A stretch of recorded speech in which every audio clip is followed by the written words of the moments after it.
جو پانی کی ندیوں کے پاس لگایا گیا۔ اور یہی بات اگر ہم دیکھنا چاہتے ہیں تو یرمیہ نبی کی کتاب اس کا 17واں باب اس کی 7ویں اور 8ویں آیت میں سیم یہی چیز ملے گی، اور پھر ہم اس کو زیادہ انڈرسٹینڈ کر سکتے ہیں اور زیادہ اس کی وضاحت کر سکتے ہیں۔ یرمیہ نبی کی کتاب اس کا 17واں باب اور 7ویں اور 8ویں آیت میں پڑھنا چاہتا ہوں۔ یہاں لکھا ہے، مبارک ہے وہ آدمی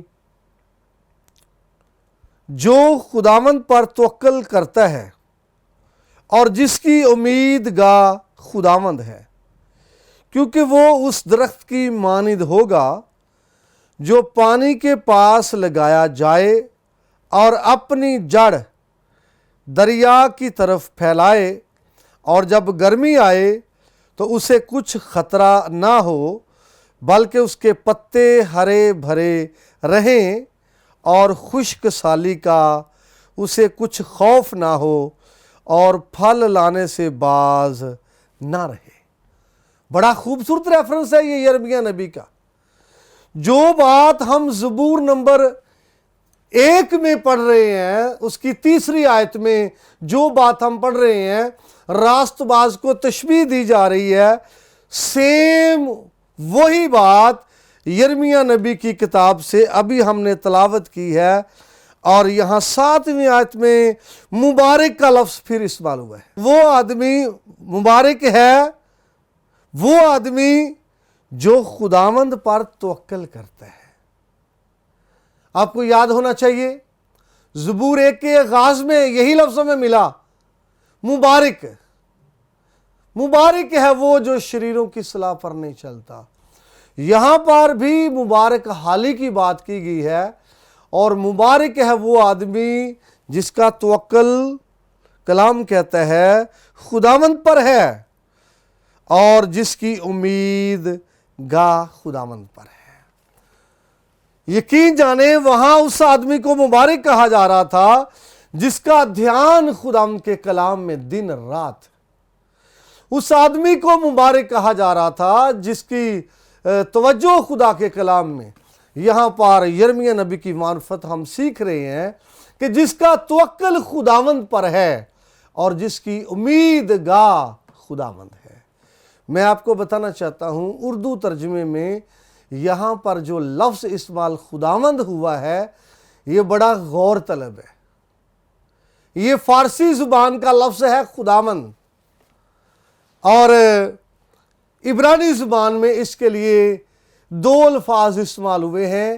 ایک تو عبرانی زبان میں لفظ استعمال ہوا ہے یہوہ، جس کو عموماً جس کی کری جس کو ہم کرتے ہیں ایدونائی۔ تو ایدونائی جو لفظ ہے وہ ادون سے ہے، عبرانی زبان کے لفظ ادون سے ہے۔ ادون کا مطلب بھی خداوند ہے، اور ایدونائی کا مطلب ہے میرا خداوند۔ تو جہاں پر بھی عبرانی زبان کا لفظ یہوہ لکھا جائے گا اس کو پڑھتے وقت ایدونائی پڑھا جائے گا، میرا خداوند۔ اور خداوند ابھی میں نے آپ کو بتایا کہ یہ فارسی زبان کا لفظ ہے، اس کے معنی ہے آقا اور خاوند، شوہر، مالک۔ نبی کہتے ہیں مبارک ہے وہ جس کا توکل خداوند پر یعنی مالک پر ہے۔ اس شخص کو مبارک کہا جا رہا ہے، اس شخص کو اپریشیٹ کیا جا رہا ہے جس کا توکل مالک پر ہے، نہ کہ مخلوق پر۔ مالک پر ہے نہ کہ بندوں پر، مالک پر ہے نہ کہ انسانوں پر، مالک پر ہے نہ کہ پبلک پر۔ وہ مبارک ہے جس کا توکل خداوند پر ہے۔ اور میں آپ کو بتانا چاہتا ہوں یقیناً جس کا توکل خداوند پر ہے، یہ بات ایسی ہے کہ اس شخص کو اپریشیٹ کیا جائے اور اس کو داد دی جائے۔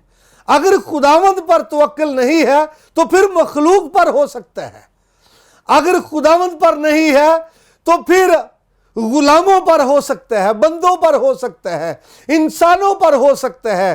اور انسان کے بارے میں کلام یہ کہتا ہے ملعون ہے وہ شخص جو بشر کو اپنا بازو جانتا ہے، جو انسان کو اپنا بازو جانتا ہے وہ ملعون ہے۔ لیکن جب خداوند پر توکل ہے، یہ بات عمدہ ہے، یہ بات خوبصورت ہے، اور ایسے شخص کو داد دی گئی ہے کہ خداوند پر توکل کرتا ہے۔ آگے پھر اسی شخص کو جس کا توکل مالک پر ہے، نہ کہ بندوں پر، نہ کہ انسانوں پر، نہ کہ لوگوں پر، نہ عوام پر، نہ غیر معبودوں پر، نہ بتوں پر، جس کا توکل جو ہے مالک پر ہے، یہ بات زبردست ہے۔ اور اس شخص کو پھر تشبیہ دی گئی ہے درخت کے ساتھ۔ اس درخت کی مانند ہوگا، اس درخت کی مانند ہوگا، کلام کہتا ہے جو پانی کے پاس لگایا جائے اور اپنی جڑ دریا کی طرف پھیلائے۔ Hallelujah, hallelujah. خوبصورت بات ہے، پانی کے پاس لگایا گیا ہے اور جڑ کس کی طرف پھیلا رہا ہے؟ پانی کی طرف۔ پانی کے پاس لگایا گیا ہے اور جڑ کس کی طرف پھیلا رہا ہے؟ پانی کی طرف۔ اور یہاں پر ہمیں ملتا ہے جب پانی کی طرف پھیلائے گا، لکھا ہے جب گرمی آئے تو اسے کچھ خطرہ نہ ہو۔ ایسے شخص پر موسمی اثرات اثر انداز نہیں ہو سکتے۔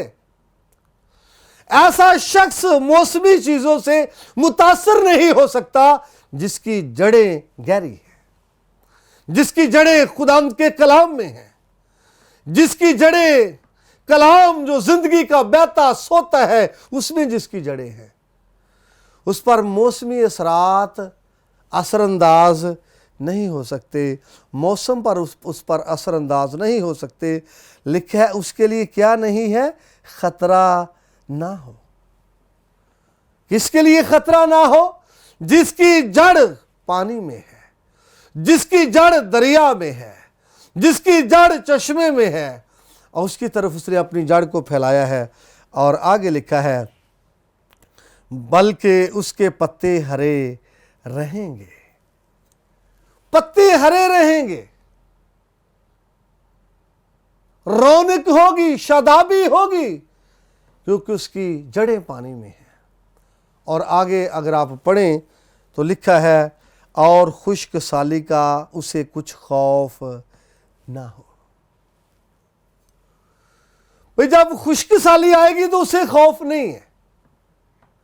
دیگر درخت دائیں بائیں خشک سالی کا شکار ہو سکتے ہیں، دائیں بائیں جو ہیں ان کے پتے مرجھا سکتے ہیں، لیکن جس کی جڑیں پانی میں ہیں اس کا یہ متاثر نہیں ہوگا، یہ خشک سالی کا شکار نہیں ہوگا، اور اس کو کچھ خطرہ نہیں ہے، خوف نہیں ہے۔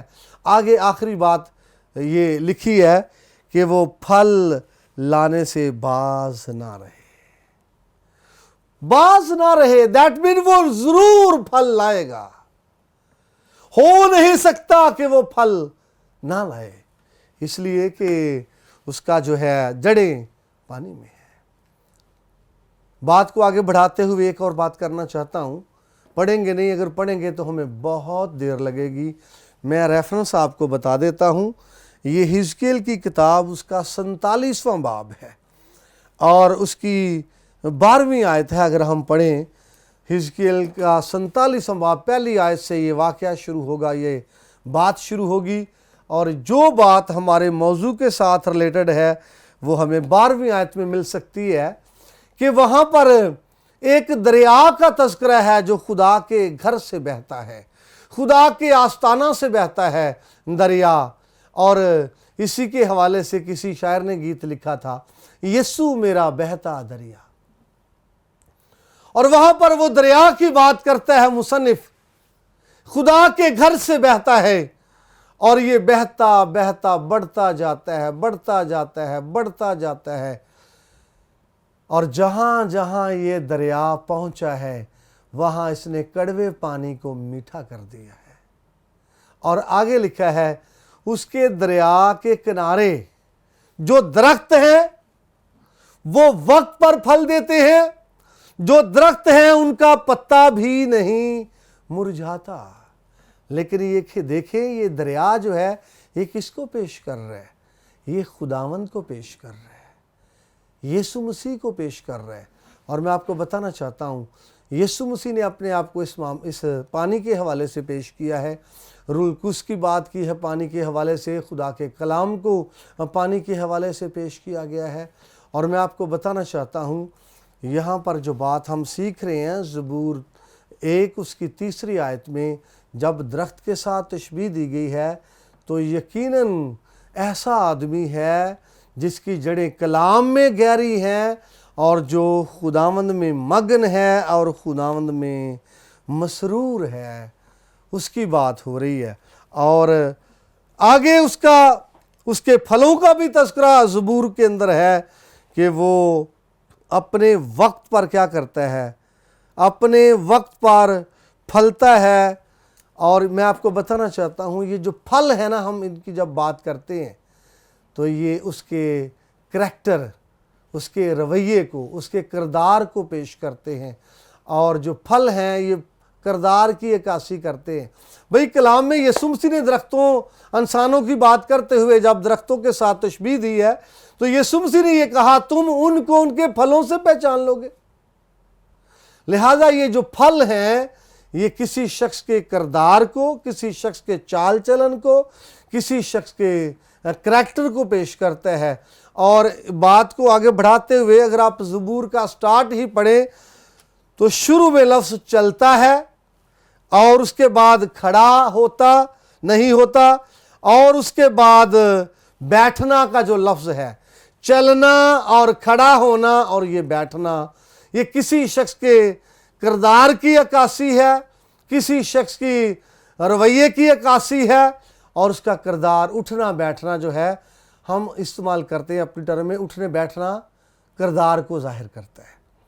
تو یہ پھل جو ہیں یہ بھی کردار کو ظاہر کرتے ہیں۔ اور وقت پر پھل لگتا ہے، یعنی کوئی شخص خدا کے کلام کو سن کے اس کو عملی جامہ پہناتا ہے، خدا کے کلام کو سن کے اسے عمل میں لاتا ہے۔ یہ پھل لگنے کا مراد یہ ہے۔ آگے لکھا ہے کہ جو کچھ وہ کرے بار بار ہوگا، پھلدار ہوگا۔ یہاں راست باز کی بات ہو رہی ہے، جو کچھ وہ کرے پھلدار ہوگا، فیل نہیں ہوگا، ناکام نہیں ہوگا، کامیاب ہوگا۔ اور اس کی وجہ یہی ہے کہ اس کی جڑیں کہاں پر ہیں؟ خدا کے کلام میں۔ اس کی وجہ یہی ہے کہ وہ گہرا کس میں ہے؟ خدا کے کلام میں۔ اور میں آپ کو بتانا چاہتا ہوں جب کسی شخص کی جڑیں کلام میں گہری ہوں گی، خداوند میں گہری ہوں گی، یقیناً وہ پھلدار ہوگا۔ اور اس کی اپنی ایک شان و شوکت ہے، اس کی اپنی ایک شان ہے، اپنی ایک زینت ہے، لیکن وہ دوسروں کو بھی اچھا لگے گا، دوسروں کو بھی پسند آئے گا اور دوسرے خوش ہوں گے۔ اور جو مالک ہے اس کے لیے وہ عزت کا باعث ہے، جو مالک ہے اس کے لیے وہ خوشی اور خرمی کا باعث ہے اگر وہ پھلدار ہے۔ چوتھی آیت میں آپ کے لیے پڑھنا چاہتا ہوں، بڑی خوبصورت آیت ہے۔ چوتھی آیت، شریر ایسے نہیں بلکہ وہ بھوسے کی مانند ہیں جسے ہوا اڑا لے جاتی ہے۔ میرے عزیزو، شروع میں ہم نے سیکھا تھا، جب اس زبور کا ہم نے آغاز کیا تھا، شروع میں ہم نے سیکھا تھا کہ یہ زبور جو ہے اس میں شریر اور راست باز کا موازنہ کیا گیا ہے۔ شروع میں ہم نے یہ بات کی تھی، اور جتنی باتیں شروع میں ہم نے پڑھی ہیں راست باز کی بات ہو رہی تھی اور شریروں کے ساتھ اس کا موازنہ ہو رہا تھا، اور شریروں کی بات وہ نہیں مانتا، شریروں کی صلاح پر نہیں چلتا اور خطا کاروں کی راہ میں کھڑا نہیں ہوتا، ٹھٹھا بازوں کی مجلس میں نہیں بیٹھتا، اور وہ کرتا کیا کیا ہے یہ بات ہو رہی تھی۔ راست باز